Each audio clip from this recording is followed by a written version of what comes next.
நம்ம ஒண்ணு நெனச்சா அது ஒண்ணு நடக்குதே அப்படின்னு நம்ம எப்போதும் நெனைப்போம்ல. என்னோட நிலைமை இப்ப அதான். டீம் அவுட்டிங் போலாம் அப்படின்னு ஒரு பிளான். ஓகே, நல்லா ட்ரெஸ் பண்றோம், நல்லா சாப்பிடுறோம், நல்லா போய் என்ஜாய் பண்றோம். இவ்ளோ யோசிச்சேன். ஆனா இவ்ளோ யோசிக்க தெரிஞ்ச எனக்கு ஸ்வெட்டர் போட்டுட்டு போணுங்கிற அறிவே இல்லாம போயிருச்சு. அதான் நியூஸ்ல எல்லாம் பாத்திருப்பீங்களே, காஷ்மீராக மாறிய பெங்களூர் அப்படின்னு போட்டிருப்பாங்களே. உடனே கமெண்ட்ஸ்ல வந்து எப்ப நீ காஷ்மீர்லாம் போயிருக்கே கம்பேர் பண்றியா அப்படிலாம் தயவு செஞ்சு கேட்காதீங்க.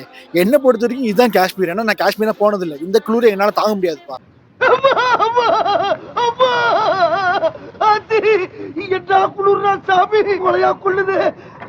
இதுல என்ன தெரியுமா ரொம்ப பெரிய ஹைலைட், நான் சாப்பிட்டுட்டு இருக்கேன் உட்காந்து.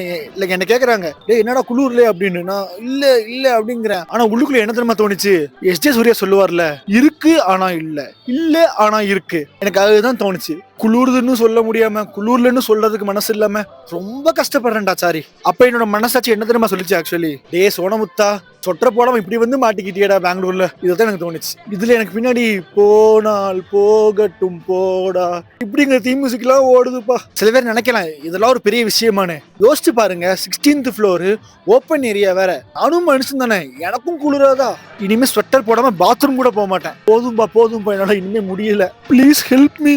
பாய்.